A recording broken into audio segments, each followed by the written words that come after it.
I was standing in my backyard, sliding a perfect margarita pizza out of my wood-fired oven when I saw Patricia Henderson marching across my lawn like she owned the place, clipboard in hand and fury in her eyes.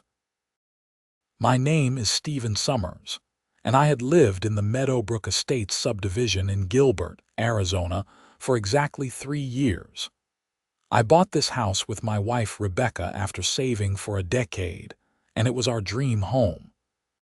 4 bedrooms, a decent yard, and most importantly, enough space for me to build the backyard pizza oven I had always wanted. The oven was beautiful, a traditional Neapolitan-style dome that I had spent 6 months constructing myself using firebrick and authentic materials. It was my pride and joy, and every Sunday my family would gather around it for homemade pizzas. Patricia stopped about 5 feet from me, her blonde hair pulled back so tight it looked painful, and adjusted her designer sunglasses. She was the president of our HOA, a position she seemed to have been born to abuse. "Mr. Summers, we need to talk," she said, her voice sharp enough to cut glass. I set down my pizza peel and wiped my hands on my apron. "Hey, Patricia, what can I do for you?" "This," she gestured dramatically at my pizza oven, "is a violation of our community covenants." I blinked, genuinely confused. "I'm sorry, what? You're operating a commercial kitchen on residential property. This is clearly a business establishment and you didn't get approval from the HOA board." I actually laughed. I couldn't help it. "Commercial kitchen? Patricia, I'm making pizza for my family. My parents and my brother are coming over for dinner." She clicked her pen repeatedly, a nervous tick I had noticed before. "We've received multiple complaints about smoke, about the smell of food at all hours, and about increased traffic to your property on weekends." Increased traffic? I looked around my quiet suburban street. "You mean my family visiting? That's not traffic, that's people living their lives." Patricia's face reddened. "The covenants clearly state that no business operations are permitted on residential properties. This oven constitutes commercial equipment." "Show me," I said, crossing my arms. "Show me where it says I can't have a pizza oven in my backyard." She flipped through her clipboard papers with aggressive efficiency. Section 12, Paragraph 4. No homeowner shall operate any business, trade, or commercial enterprise from their property without express written consent from the board. This includes but is not limited to the installation of commercial-grade equipment or facilities. "But I'm not running a business," I said slowly, trying to keep my patience. "I'm cooking for my family." "The size and scope of your operation suggests otherwise," Patricia said. "We've observed multiple vehicles at your property every weekend. We've documented the smoke and odor complaints. And frankly, Mr. Summers, that oven is far larger than anything a typical homeowner would need for personal use." I felt my jaw tighten. "I built it that size because I enjoy cooking, because my family is important to me. My parents, my brother and his kids, sometimes Rebecca's sister, we all get together on Sundays. That's not a crime. It becomes a violation when it disrupts the peaceful enjoyment of the neighborhood," Patricia countered. "I'm giving you 30 days to remove the structure or face daily fines of $200. My stomach dropped. $200 a day? Are you insane?" "Those are the standard fines for covenant violations," she said primly. "You'll receive official notice in the mail within 3 business days. Have a good afternoon, Mr. Summers." She turned and walked away before I could respond, leaving me standing there with a half-cooked pizza and rising anger. Rebecca came out onto the patio, having watched the entire exchange through the kitchen window. "Tell me she did not just say what I think she said." "She wants me to tear down the oven," I said, still processing. "She thinks I'm running a restaurant." "That's absurd," Rebecca said. She was a lawyer, though her specialty was contract law for tech companies, not HOA disputes. Still, her legal mind was already working. She can't just make up violations. The covenants have to specifically prohibit what you're doing. She quoted Section 12, I said. Rebecca pulled out her phone and started typing. We had digital copies of all the HOA documents from when we closed on the house. Section 12 is about home businesses. You're not running a business. Try telling her that, I muttered. My phone buzzed. It was my brother, Danny, texting that he and his family were 10 minutes away. I looked at the pizza oven, at the fire still crackling inside, at the dough I had prepared that morning. I wasn't going to let Patricia ruin our Sunday tradition. We'll deal with this tomorrow, Rebecca said, reading my mind. Today, we're having family dinner. But I couldn't shake the anxiety as my family arrived. My parents, Joe and Linda, came bearing a salad and homemade dessert. Danny showed up with his wife Sarah and their 2 kids, Emma and Lucas, who immediately ran to the pizza oven to watch the flames. "Uncle Stephen, can I help with the pizza?" Lucas asked, his 8-year-old face bright with excitement. "Absolutely, buddy," I said, forcing myself to smile. "Want to stretch some dough?" As we cooked and ate and laughed, I tried to forget about Patricia's threat. But I caught myself looking at the oven differently now, seeing it through her hostile eyes instead of my own proud ones. I had spent so much time on it, so much money on quality materials. The thought of tearing it down made me physically ill. After everyone left and Rebecca and I were cleaning up, I finally voiced what had been bothering me all evening. What if she's right? What if there's some technicality that actually makes this illegal? Then we fight it, Rebecca said firmly. "Stephen, you're not doing anything wrong. You're not selling food. You're not running a business. You're cooking for your family in your own backyard. That's literally what homes are for." "But the HOA has lawyers," I said. "They have funds and power and apparently nothing better to do than harass people." Rebecca dried her hands and turned to face me fully. "So we get a lawyer too. I know people who specialize in HOA disputes. This isn't going to be a problem." I wanted to believe her, but I had heard the horror stories. HOAs foreclosing on homes over unpaid fines. Legal battles that dragged on for years. Families forced to sell and move because they couldn't afford to keep fighting. The official notice arrived on Wednesday, just as Patricia had promised. It was a thick envelope containing multiple pages of legalese, but the core message was simple. Remove the pizza oven within 30 days or face daily fines starting at $200 per day. The notice also included photographs, which shocked me. Someone had been taking pictures of my backyard without my knowledge. There were shots of the oven from multiple angles, pictures of my family's cars in the driveway, even a photo of smoke rising from the chimney. The surveillance level was creepy. "This is harassment," Rebecca said when she saw the photos. "They've been watching you." "The question is why," I said. "Why does Patricia care so much about my pizza oven?" Rebecca's eyes narrowed. "I'm going to make some calls." While she worked her legal connections, I decided to talk to my neighbors. Maybe if I could show that nobody actually minded the oven, I could get the complaints dismissed. I started with Tom and Jennifer Chen, who lived directly next door. Tom was outside watering his garden when I walked over.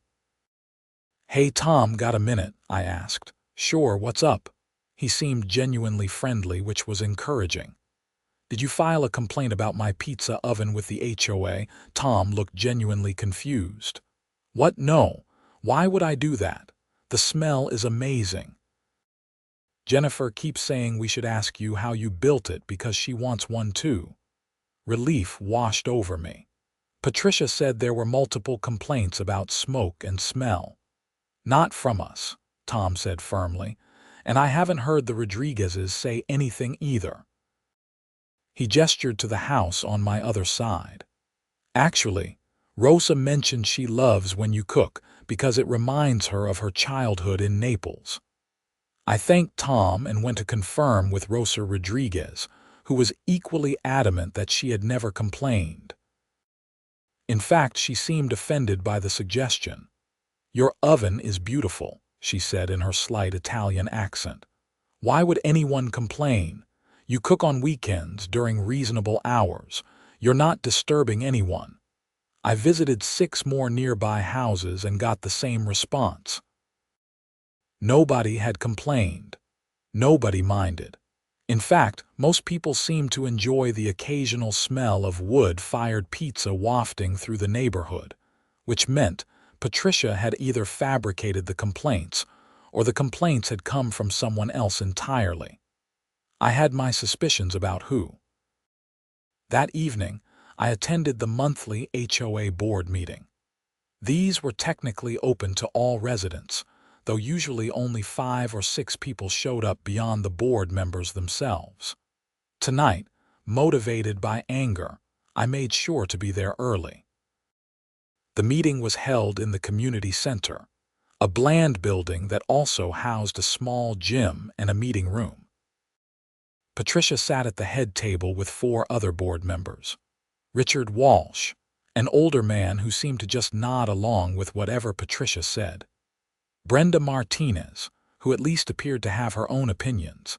Keith Morrison, a middle-aged guy who always looked vaguely uncomfortable. And Susan Young, who was relatively new to the board.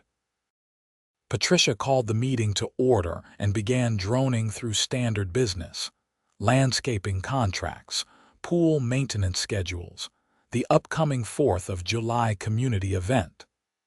I waited through 30 minutes of minutiae before the floor opened for resident comments. I stood up. "I'd like to address the violation notice I received regarding my backyard pizza oven." Patricia's expression didn't change. "That matter is under review and not appropriate for general discussion." "I disagree," I said. "You claimed multiple neighbors complained." "I've spoken to everyone within view of my property, and not one person filed a complaint.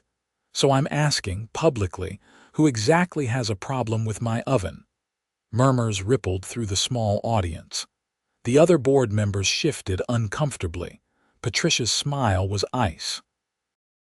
"Complaints can be filed anonymously. We don't disclose that information." "Convenient," I said. "I'm also curious how a pizza oven that I use to cook for my family constitutes commercial equipment. I'm not running a business. I'm not selling anything. I'm cooking in my own backyard." Brenda Martinez leaned forward. "Patricia, I actually think Mr. Summers raises a good point. What specifically makes this a commercial operation?" "The size and scope of the equipment," Patricia said quickly. "It's beyond what a reasonable person would install for personal use." "That's subjective," I countered. "Plenty of people have elaborate outdoor kitchens. The family 3 streets over has a full built-in barbecue station with a smoker, a grill, and a griddle. Why aren't they being cited?" "This isn't a debate," Patricia said, her voice rising slightly. "The board has made its determination. You have 30 days to comply." "I'd like to call for a board vote," Susan Young said suddenly. Everyone turned to look at her. "I mean, if there's dispute about whether this actually violates the covenants, shouldn't we vote on it formally?" Patricia's face flushed. "That's not necessary. I've already reviewed the covenants thoroughly." "But you're not a lawyer," Susan pressed. "Maybe we should have our legal counsel review the situation before we threaten a homeowner with substantial fines." "I second that motion," Brenda said. I could see Patricia's knuckles whitening as she gripped her pen. "Fine. We'll have legal counsel review the matter, but the violation notice stands until we receive guidance." It wasn't a complete victory, but it was something. After the meeting, Susan and Brenda both approached me. "I'm sorry about this," Susan said. She was younger than the others, probably in her early 30s. I only joined the board 3 months ago and I'm still figuring out the dynamics, but this seems excessive. Thank you for speaking up, I said. Brenda nodded. Between you and me, Patricia has been on a power trip lately. She seems to think her job is to find violations rather than support the community. We'll push back on this. I left feeling slightly more hopeful, but Rebecca's news that evening tempered my optimism. I talked to my friend Marcus, who specializes in HOA law, she said. He says the case is tricky. The covenants are written broadly enough that Patricia might have an argument, even if it's a stretch. The real issue is that fighting this could cost us tens of thousands in legal fees, even if we win. So what are our options? I asked. We could try to negotiate, maybe offer to use the oven less frequently or only during certain hours. We could also try to get the covenants amended, but that requires a vote of the entire community. I don't want to negotiate, I said. I'm not doing anything wrong. Rebecca sighed. I know, but we have to be realistic about this. HOAs are notorious for bankrupting homeowners through legal fees and fines. Sometimes the practical choice isn't the fair choice. I spent the next week in a fog of frustration. I kept cooking in my oven, partly out of defiance and partly because I refused to let Patricia's threats change my life. But the joy had gone out of it. Every time I lit the fire, I thought about the looming deadline and the potential fines. Then things got worse. I came home from work on Friday to find a cease and desist order posted on my front door. The HOA was now demanding I stop using the oven entirely until the legal review was complete. Using it at all, they claimed, constituted willful violation of their authority. I called Rebecca immediately. Can they do this? Technically, no, she said. They can't actually stop you from using your own property without a court order, but they're probably hoping you'll comply to avoid escalating things. I'm using the oven on Sunday, I said. My family is coming over and I'm not canceling because Patricia is on a power trip. I support that, Rebecca said. But Stephen, we need to be prepared for this to get ugly. Sunday came, and I defiantly lit my oven at 9 in the morning to let it heat properly. My family arrived around noon, and we had a wonderful afternoon despite the dark cloud hanging over everything. I made sure to take photos and videos of the gathering, documenting that this was clearly a family event and not a commercial operation. At 2 o'clock, a Gilbert police car pulled up in front of my house. My heart sank as I watched 2 officers get out and approach my front door. I met them before they could knock, not wanting to alarm my parents or the kids. Stephen Summers. The first officer, whose name tag Reed Martinez, asked, "That's me. What's this about?" We received a call about a possible fire code violation and unpermitted commercial activity at this address. I closed my eyes and took a breath. Let me guess. Patricia Henderson from the HOA called. Officer Martinez exchanged a glance with his partner. "We're just here to assess the situation, sir. Can you show us this pizza oven?" I led them to the backyard, where my entire family was now watching nervously. The officers examined the oven, checked the clearance from other structures, and looked at my setup. "This is a personal cooking oven?" the second officer asked. "Yes. I built it myself 3 years ago. I use it to cook for my family on weekends." Officer Martinez pulled out his phone and seemed to be checking something. "The fire code requires outdoor cooking equipment to maintain at least 10 feet of clearance from structures. You're good there. As for commercial use, are you selling food from this location?" "No, sir. Just cooking for my family. Any catering operations, taking orders, nothing like that. This is purely personal use." The officers nodded. "Okay, Mr. Summers, from what we can see, there's no code violation here." You're allowed to have outdoor cooking equipment on your property for personal use. The HOA might have their own rules, but that's a civil matter, not a criminal one. Relief flooded through me. Thank you, officers. After they left, my dad put a hand on my shoulder. This is getting out of hand, son. I know, I admitted, but I'm not backing down. The following week, I received another notice from the HOA.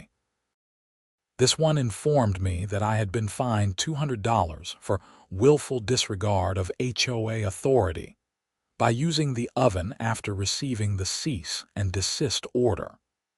Additionally, the notice stated that the fine would increase by $200 for each day of continued violation.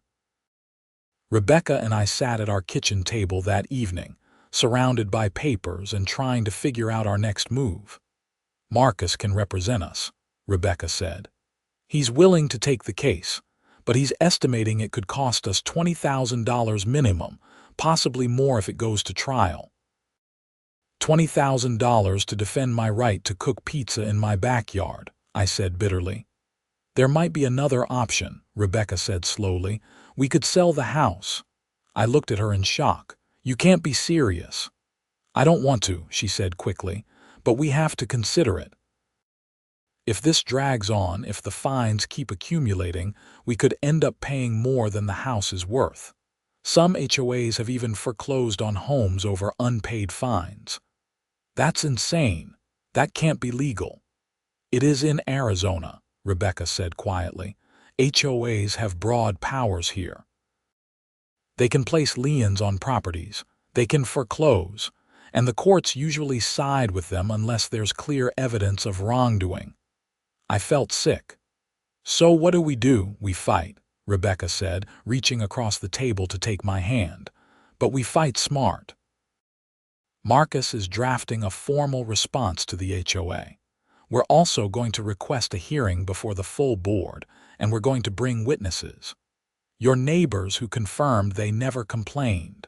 Photos and videos showing this is a family gathering space. Whatever it takes. The hearing was scheduled for 3 weeks later. In the meantime, I reluctantly stopped using the oven.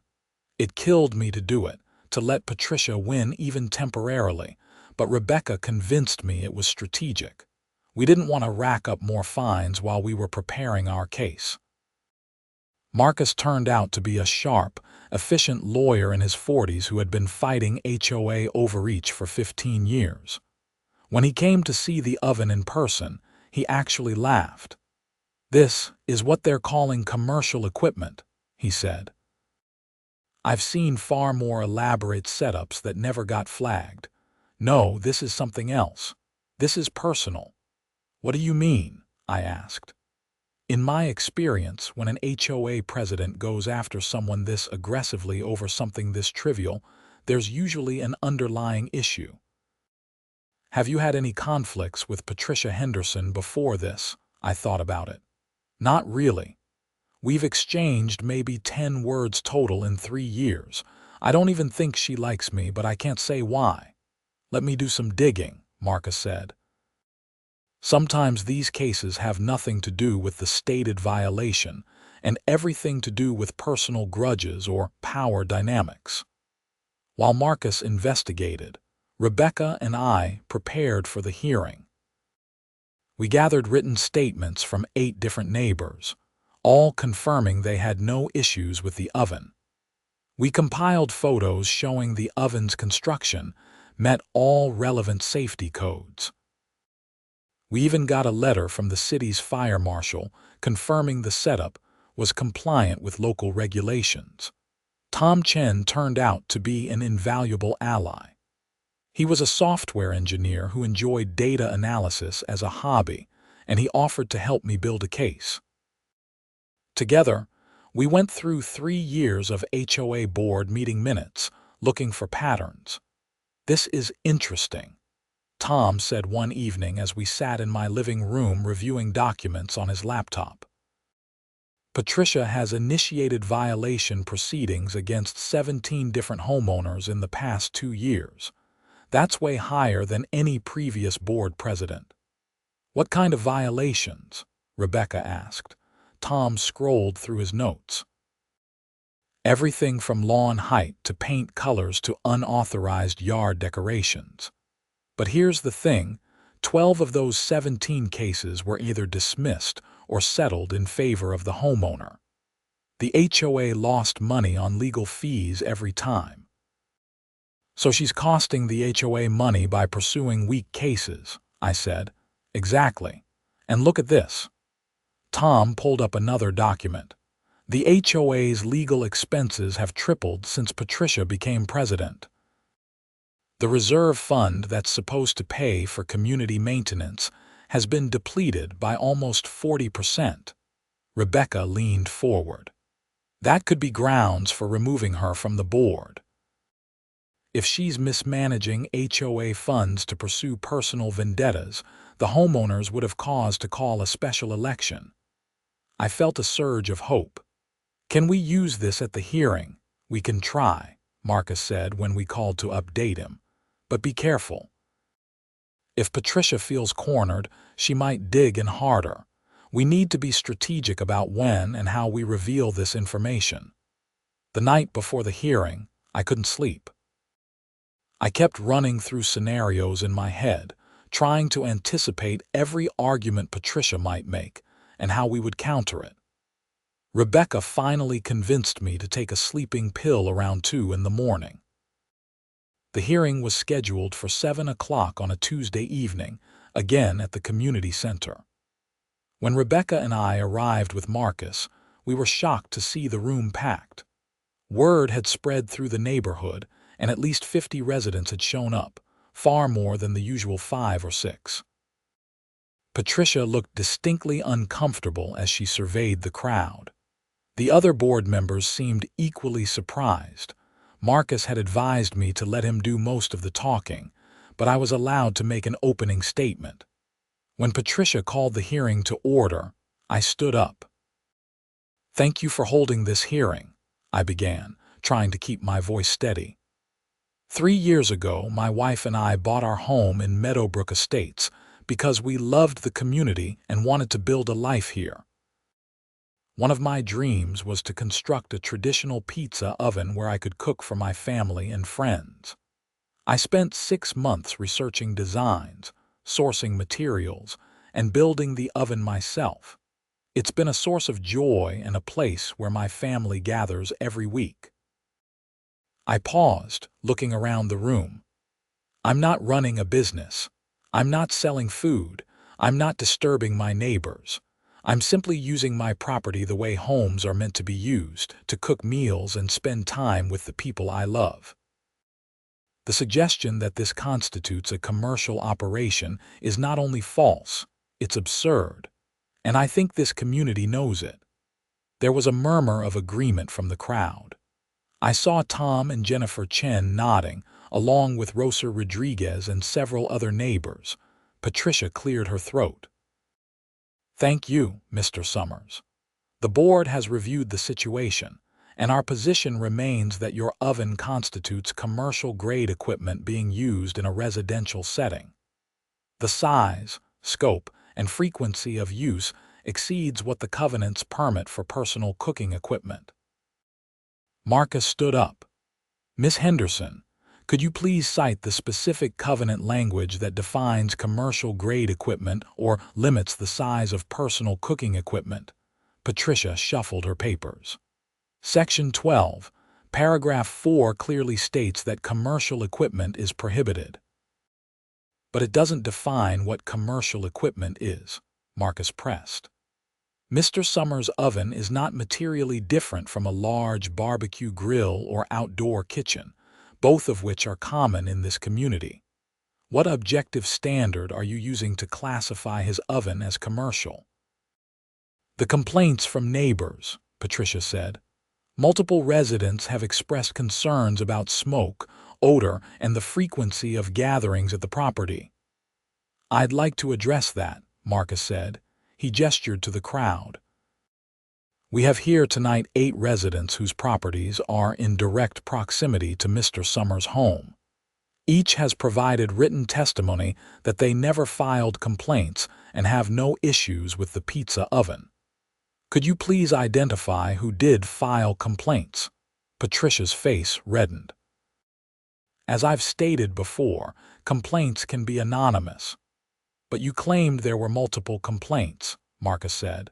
Surely you can provide some evidence of these complaints without revealing identities, dates, general descriptions, the nature of the concerns. Patricia looked to the HOA's lawyer, a tired-looking man named David Green who had been sitting quietly beside her. He leaned over and whispered something to her. The complaints are part of the HOA's internal records, Patricia said finally. We're not obligated to share those details. Susan Young spoke up from the board table. Actually, Patricia, I think we should share that information. If we're going to fine a homeowner thousands of dollars, we should be transparent about why. Brenda Martinez nodded. I agree. Mr. Green, is there a legal reason we can't disclose when and how these complaints were filed? The lawyer looked uncomfortable. Not necessarily, but then let's see them, Brenda said firmly. Patricia's lips pressed into a thin line. She pulled out a folder and began reading. The first complaint was filed on March 15th of this year, citing excessive smoke. The second was filed on March 22nd, citing odor complaints. The third was filed on April 5th, citing noise and increased traffic. And who filed these complaints? Marcus asked. They were filed by me, Patricia said, on behalf of concerned residents who came to me directly rather than submitting formal written complaints. The room erupted. Multiple people started talking at once. I couldn't believe what I was hearing. Patricia had filed the complaints herself. Marcus held up his hand, calling for quiet. So to be clear, Miss Henderson, there are no actual written complaints from any residents. You personally filed these complaints based on conversations you claim to have had. I am a resident, Patricia said defensively. I live 4 houses down from Mr. Summers. I can smell the smoke and see the traffic. 4 houses down, Marcus repeated. And you're claiming that smoke from an oven 4 houses away is a nuisance. Miss Henderson, how many other homes have outdoor cooking equipment on this street? Patricia didn't answer. Marcus continued. I've surveyed the neighborhood. Of the 40 homes on Mr. Summers Street, 32 have some form of outdoor cooking equipment. Barbecues, fire pits, smokers. 7 homes have elaborate outdoor kitchen setups. Yet Mr. Summers is the only one being cited for a violation. Why is that? Those are different, Patricia insisted. How? They're not as large or as frequently used. Do you have evidence of that? Marcus asked. Have you documented the size and usage patterns of every outdoor cooking setup in the neighborhood, or are you making assumptions? Patricia's face was now bright red. This hearing was supposed to be about Mr. Summers' violation, not about my methods as HOA president. Your methods are relevant, Marcus said, because they demonstrate selective enforcement and personal bias. My client is being singled out for behavior that is common throughout this community. That suggests this isn't really about covenant enforcement at all. Keith Morrison, who had been silent throughout the meeting, finally spoke. Patricia, I have to say, this doesn't look good. If you're the only one who complained and the neighbors say they're fine with it, I'm not sure we have grounds for enforcement. I have the authority to identify violations, Patricia snapped. That's literally my job as president. But the board has to agree, Susan Young said. This isn't a dictatorship. I move that we dismiss the violation notice and remove any fines assessed against Mr. Summers. I second that motion, Brenda said immediately. Patricia looked like she wanted to argue, but the writing was on the wall. All in favor, 3 hands went up, Susan, Brenda, and Keith. Richard Walsh kept his hand down, staying loyal to Patricia, but it didn't matter. The motion carried. I felt Rebecca squeeze my hand as relief washed over me. The violation was dismissed. I could keep my oven, but Marcus wasn't done. I'd like to raise another matter while we're all here. In preparing for this hearing, we discovered some concerning patterns in the HOA's financial records and enforcement actions. Over the past 2 years, legal expenses have tripled, while the reserve fund has been depleted by 40%. Multiple enforcement actions have been initiated and subsequently dismissed, costing the HOA money unnecessarily. Murmurs spread through the crowd again. Several people pulled out their phones, presumably looking up their own HOA financial documents. "This is inappropriate," Patricia said. "These are separate matters." "They're related," Marcus countered, "because they suggest a pattern of mismanagement and abuse of authority. The homeowners of this community have a right to know how their dues are being spent and whether enforcement actions are being pursued fairly or as personal vendettas." "This is outrageous," Patricia said, standing up. "I've dedicated countless hours to this community." "And we appreciate that," Brenda interrupted. "But Marcus raises valid concerns. I think we need to have a broader discussion about HOA governance and priorities." A woman I didn't know stood up from the audience. "I want to call for a vote of no confidence in Patricia Henderson as HOA president." The room erupted again. Patricia's face went from red to almost purple. "You can't do that." David Green, the HOA lawyer, leaned forward. "Actually, according to your bylaws, any homeowner can call for a special election with a petition signed by 20% of residents. That would be about 60 signatures in this community." "I'll sign," Tom Chen said immediately. "Me too," Rosa Rodriguez called out. Within minutes, it seemed like half the room was volunteering to sign a petition. Patricia tried to regain control of the meeting, but the damage was done. She had pushed too hard, revealed her bias too clearly, and now the community was turning against her. The meeting finally ended around 9 o'clock. As people filed out, dozens of neighbors came up to congratulate me and express their support. Several apologized for not paying more attention to HOA matters before now. Tom Chen pulled me aside. "Hey, a few of us are planning to run for the board in the next election. Would you be interested? We could use someone who actually cares about the community instead of just enforcing rules." I laughed. "Let me survive this first, but ask me again in a few months." Rebecca and I drove home in a daze. We stopped to grab dinner because neither of us had eaten, and we ended up at a local pizza place, which felt appropriately ironic. "I can't believe it's over," I said, biting into a slice that wasn't nearly as good as my homemade ones. "It's not quite over," Rebecca cautioned. "Patricia could still cause trouble, and the no-confidence vote hasn't happened yet, but this was a huge win." Marcus called the next morning with more good news. "The HOA board voted to formally remove all fines associated with your case. You won't owe anything, and there will be a note in the records that the enforcement action was dismissed without merit." "That's incredible," I said. "Thank you for everything, Marcus." "My pleasure. This was a good case, and Patricia made it easy by being so obviously biased.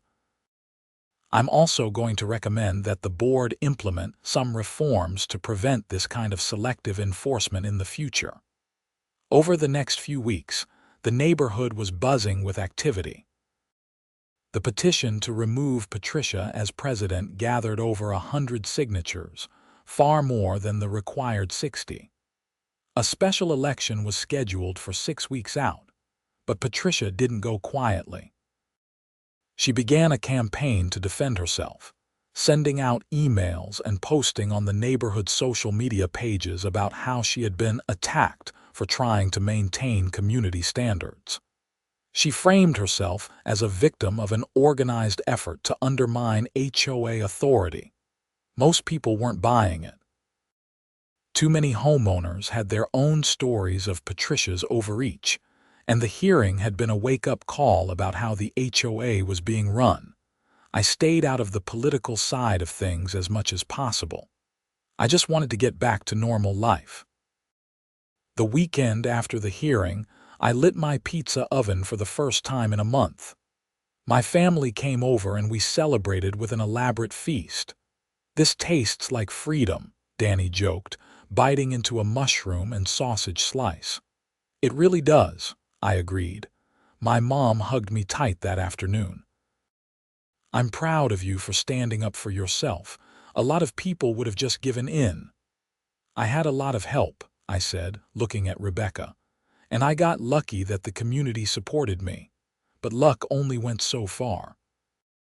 2 weeks before the special election, I came home to find spray paint on my driveway. 2 words in red: "Rule breaker." My stomach turned. This was crossing a line from HOA disputes into vandalism and harassment. I called the Gilbert police and filed a report. The officer who came out took photos and asked if I had any security cameras. I didn't, but Tom Chen did, and his camera covered part of my driveway. Tom pulled up the footage, and there it was, a figure in dark clothing and a hood, spray painting my driveway at 3 in the morning. The video wasn't clear enough to identify who it was, but the timing was suspicious. "I'm getting cameras installed tomorrow," I told Rebecca that night. "This is getting scary." She nodded, looking pale. "Do you think it was Patricia?" "I don't know, but someone is escalating things." I shared the video on the neighborhood social media page, asking if anyone recognized the person or had seen anything suspicious. The response was immediate and overwhelming. Dozens of neighbors expressed outrage and offered to help pay for cleaning the driveway or installing security cameras. But one response caught my attention. It was from a user named Concerned Neighbor 2019, who claimed to have information about who was behind the vandalism.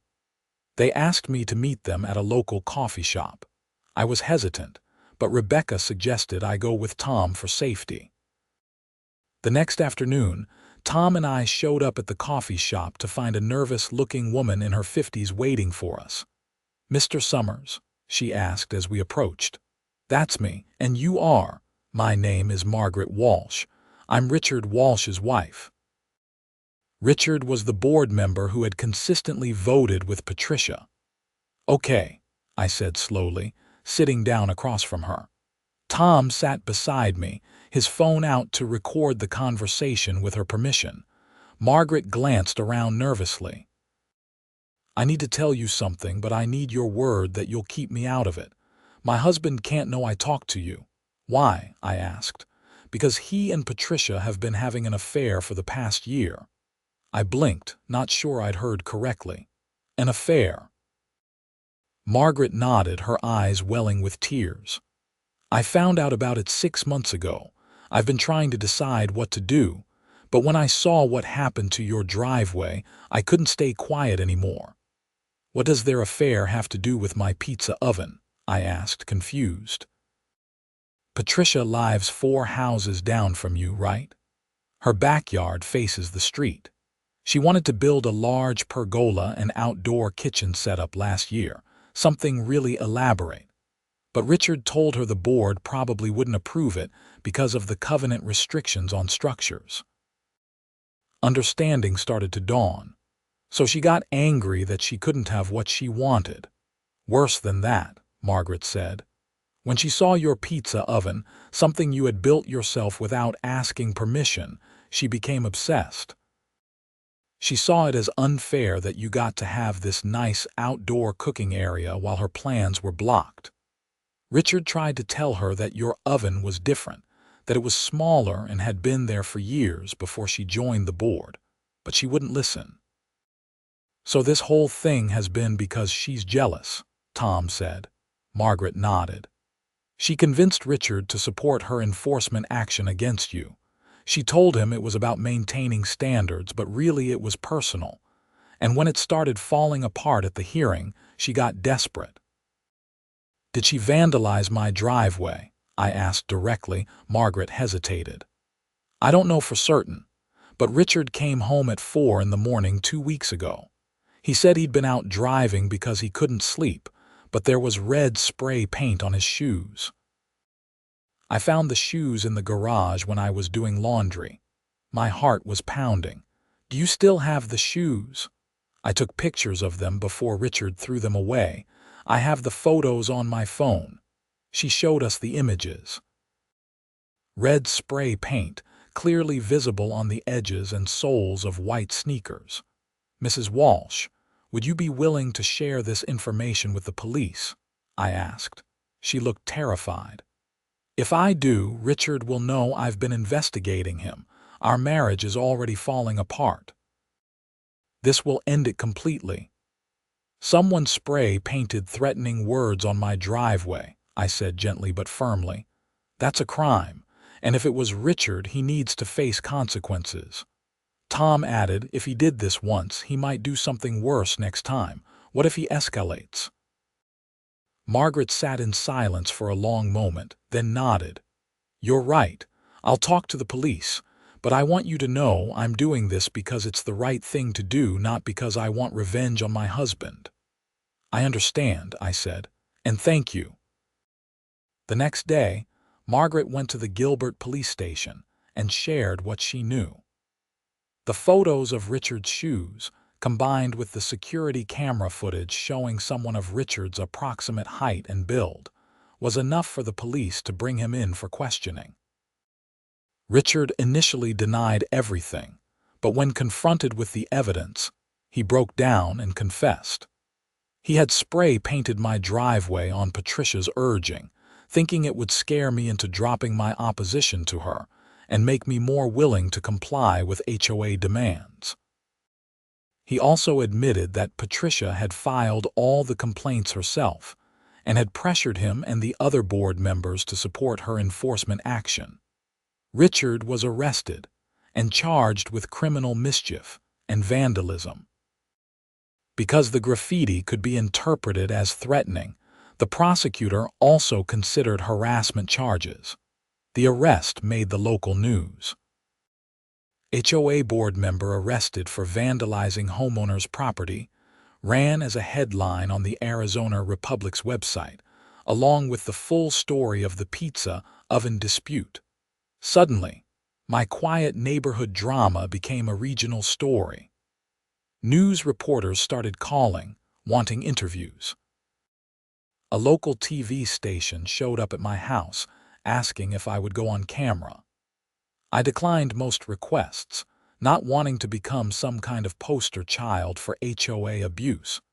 But I did agree to one interview with a reporter from a community newspaper who had been covering HOA issues for years. This is unfortunately not uncommon, the reporter, Janet Mills, told me as we sat in my living room. HOAs wield enormous power in Arizona, and when that power is abused, homeowners often have little recourse. Your case is getting attention because you fought back and won, but many people can't afford to do that. I almost couldn't afford it either, I admitted. If the community hadn't rallied around me, if my neighbors hadn't spoken up, I probably would have lost. The interview ran with photos of my pizza oven and my family gathered around it, humanizing the story beyond just a legal dispute. The response was overwhelming. I got emails and messages from people across Arizona and even other states, sharing their own HOA horror stories and thanking me for standing up against overreach. But I also got hate mail. People who thought I was a troublemaker, that I should have just followed the rules, that I was undermining property values and community standards. One particularly nasty email called me an entitled person who thought he was above the law. You can't please everyone, Rebecca said when I showed her the negative messages. And the people sending these clearly don't understand what actually happened. The special election to remove Patricia as HOA president took place 3 weeks after Richard's arrest. It wasn't even close. 78% of voting homeowners chose to remove her from the position. Susan Yang was elected as the new president, with Brenda Martinez as vice president. Patricia didn't attend the vote counting. In fact, she had barely been seen in the neighborhood since Richard's arrest. Rumors swirled that she was planning to sell her house and move, though I had no way to confirm that. Richard pleaded guilty to the vandalism charges and received a sentence of 1-year probation, community service, and restitution to cover the cost of cleaning my driveway and installing security cameras. His wife Margaret filed for divorce shortly after. The HOA board, now under new leadership, implemented several reforms. They established clear guidelines for enforcement actions, requiring multiple board members to sign off on violation notices. They created a transparent complaint process that required written documentation. And they committed to regular financial reviews to ensure dues were being spent appropriately. Susan Yang reached out to me personally to apologize for what had happened. "This should never have gotten so out of control," she said when we met for coffee. "The HOA is supposed to support the community, not attack homeowners for living their lives." "I appreciate that," I said, "and I'm glad the community is making changes." "We'd still love to have you consider joining the board," Susan said. "Your experience would be valuable." I thought about it. Part of me wanted nothing to do with HOA politics ever again, but another part recognized that change required participation. "Let me talk to Rebecca about it," I said. That evening, I discussed the idea with my wife. We were sitting on our back patio, watching the sun set, my pizza oven standing proudly in the corner of the yard. "What do you think?" I asked. Rebecca considered. "I think you'd be good at it. You care about fairness and community, and you've seen firsthand how bad leadership can harm people. But it's also a time commitment, and you've been through a lot." "I have been through a lot," I agreed. "Maybe that's exactly why I should do it, so other people don't have to go through the same thing." "Then I support you," Rebecca said. "Just promise me you won't become like Patricia." I laughed. "I promise. No power trips, no selective enforcement, and definitely no affairs with board members." I called Susan the next day and told her I'd joined the board. There was an open seat after Richard's resignation, and I was appointed to fill it until the next regular election. My first board meeting was surprisingly mundane. We discussed landscaping contracts and pool hours and plans for repaving some of the neighborhood streets. It was boring in the best possible way, a reminder that HOA governance could be about practical community management rather than personal vendettas. After the meeting, Brenda pulled me aside. "I'm glad you're here. We need people who understand that rules should serve the community, not the other way around." "I'm still learning," I said, "but I'll do my best." Life slowly returned to normal. My family's Sunday pizza tradition resumed without the cloud of legal threats hanging over it. The kids loved having their special uncle time back.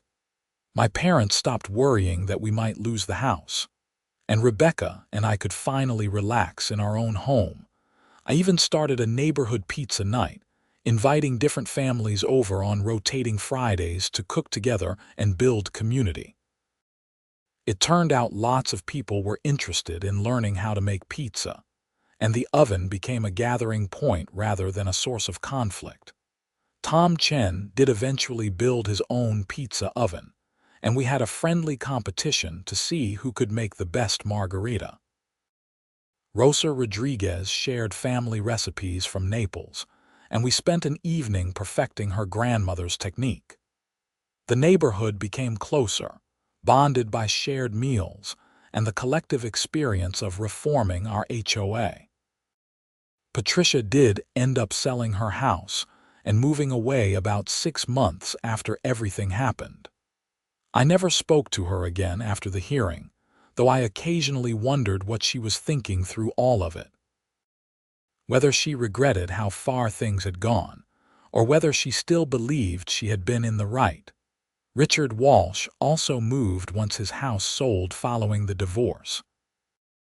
I saw him one last time at a grocery store, and we made awkward eye contact across the produce section before both quickly moving on. There was nothing to say. He had made his choices, and he was living with the consequences. The following spring, I ran for a full term on the HOA board and was elected with strong support from the community. I campaigned on transparency, fairness, and common sense governance. My main opponent was someone who wanted to implement even stricter rules than Patricia had, and the neighborhood overwhelmingly rejected that approach. As a board member, I worked to ensure that the reforms we had implemented were actually followed. When disputes arose, we focused on mediation and communication rather than immediate enforcement. We created a committee to review the covenants and update outdated or overly restrictive language. And we rebuilt the reserve fund that Patricia had depleted, ensuring the HOA had resources for actual community needs rather than legal battles. 1 year after the pizza oven controversy began, Rebecca and I hosted a neighborhood party to celebrate. We set up my oven, grilled dozens of pizzas, and invited everyone on our street. Over 100 people showed up, filling our yard and spilling into the street with lawn chairs and blankets. As I watched my community gather together, eating good food and laughing, I felt a deep sense of satisfaction.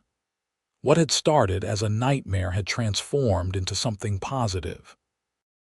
The neighborhood was stronger, the HOA was functioning properly, and people felt empowered to participate in community governance. Tom Chen raised a glass of wine and called for attention. I want to propose a toast to Stephen Summers, the man who fought City Hall or at least HOA Hall and won. Your stubborn refusal to let Patricia Henderson bully you into removing your pizza oven didn't just save your oven. It saved our community from terrible leadership and reminded all of us that we have power when we stand together. Everyone cheered and clinked glasses. I felt my face flush with embarrassment and pride. I couldn't have done it without all of you, I said, and I shouldn't have had to. This should never have been a fight, but I'm grateful for how it brought us together. Later that evening, after the party wound down and Rebecca and I were cleaning up, she hugged me from behind as I wiped down the pizza oven. "You know what the best part of all this is?" she asked. "What?" "The pizza oven still stands. After everything Patricia tried to do, after all the threats and fines and legal battles, your oven is still here. You're still cooking. You won." I smiled, running my hand over the warm brick. Yeah, I guess I did, but it was more than just winning. It was about standing up for what was right, about community coming together, about not letting petty tyrants control our lives. The pizza oven had become a symbol of resistance against bureaucratic overreach and the importance of questioning authority when it becomes abusive. As I stood there in my backyard, looking at the oven I had built with my own hands, I thought about how close I had come to losing it. How close I had come to just giving in, to letting Patricia Henderson dictate what I could and couldn't do in my own home. The pressure had been intense, the stakes high, and the outcome uncertain. But I had stood firm, supported by my wife, my family, my neighbors, and a lawyer who believed in fighting HOA abuse. Together, we had pushed back against someone who saw the HOA presidency as a position of power over others rather than service to the community. The legal bills had been significant, though Marcus had given us a discount once he saw how clearly in the right we were. The stress had taken a toll, leading to several sleepless nights and more than a few arguments between Rebecca and me as we debated whether fighting was worth it. The vandalism had been scary, a reminder that disputes can escalate in dangerous ways, but in the end, it had been worth it. Not just for me and my pizza oven, but for every homeowner in Meadowbrook Estates, who now had better protections against selective enforcement and abuse of power. The reforms we implemented set a new standard for HOA governance in our community, and I heard from Susan Young that other HOAs in Gilbert were looking at our changes as a model. The story even had ripple effects beyond our neighborhood. Janet Mills, the reporter who had interviewed me, used my case as the centerpiece of a longer investigation into HOA abuse in Arizona. Her series of articles prompted some state legislators to propose reforms to HOA law, giving homeowners more protections and making it harder for HOAs to impose excessive fines or take enforcement actions without clear evidence of violations. I was invited to testify before a state legislative committee studying HOA reform. Standing in the Arizona state capitol, telling my story to lawmakers, I never imagined that a backyard pizza oven would lead to this. But here I was, representing not just myself but thousands of Arizona homeowners who had faced similar bullying from their HOAs. The problem isn't HOAs themselves, I told the committee. HOAs serve important functions in maintaining communities.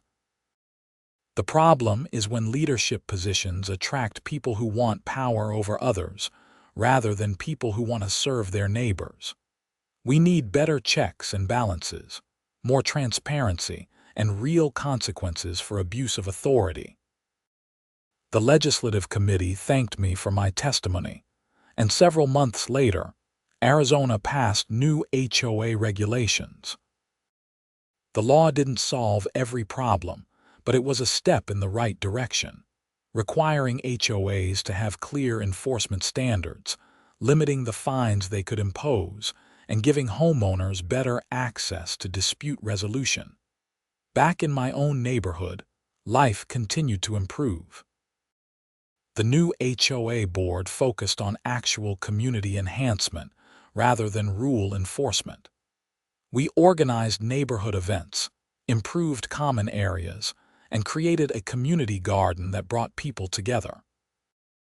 The antagonistic relationship between the HOA and residents that had characterized Patricia's tenure gave way to collaboration and mutual respect. My pizza oven became a neighborhood landmark of sorts. New residents moving in would hear the story, and many would come by to see the famous oven that had sparked a revolution. I always welcomed them, often inviting them to the next pizza night so they could experience the community spirit that had emerged from the conflict. Danny brought his kids over one Sunday, almost 2 years after the whole ordeal began. Lucas, now 10 years old, helped me prepare dough while his younger sister Emma watched the fire. "Uncle Stephen, is it true that you almost had to tear down the pizza oven?" Lucas asked. "It's true," I said. "Someone thought I shouldn't be allowed to have it." "That's dumb," Lucas said with the straightforward logic of a child. "It's just a pizza oven, and your pizzas are really good." I laughed. "Thanks, buddy, it was pretty dumb, but sometimes adults make things more complicated than they need to be." "But you didn't let them take it away," Lucas said. "You fought back." "I did, but I had a lot of help from a lot of people." "Still," Lucas said, carefully stretching dough the way I had taught him, "it's cool that you didn't give up." That simple statement from a 10-year-old somehow encapsulated everything. It had been cool to not give up, to stand firm in the face of unfair pressure, to refuse to accept that someone else had the right to dictate how I used my own property for legitimate, lawful purposes. As we slid pizzas into the oven and my family gathered around, I felt genuinely grateful for how things had turned out. Yes, it had been stressful. Yes, it had cost money and time and emotional energy. But it had also brought out the best in my community, exposed corruption, led to meaningful reforms, and ultimately made Meadowbrook Estates a better place to live. The pizza oven still stood, just as Rebecca had said. Solid brick, carefully crafted, capable of reaching temperatures over 900 degrees. It had weathered not just the elements, but also a bureaucratic assault designed to eliminate it. And it had survived, a testament to the principle that homeowners have rights, that communities are stronger than petty tyrants, and that sometimes standing up for something as simple as the right to cook pizza in your own backyard can change everything. I pulled a perfectly charred margarita from the oven and set it on the table. My family descended on it immediately, everyone grabbing slices and settling into lawn chairs. The Arizona sun was setting, painting the sky in shades of orange and pink. Music played from a speaker. Kids laughed. My parents told stories. Rebecca caught my eye and smiled. This was why I had fought. Not for a pile of bricks or a cooking appliance, but for this. The freedom to live life on my own terms, to gather my family in my own space, to create memories and traditions without arbitrary interference from people who thought they knew better how I should live. The HOA had called my backyard pizza oven a commercial kitchen. They had threatened me with thousands of dollars in fines. They had tried to use their authority to force me to tear down something I had built with my own hands. They had vandalized my property when legal intimidation didn't work. But in the end, I only cooked for family gatherings. That was the truth from the beginning, and it remained the truth. The oven was never about commerce or business.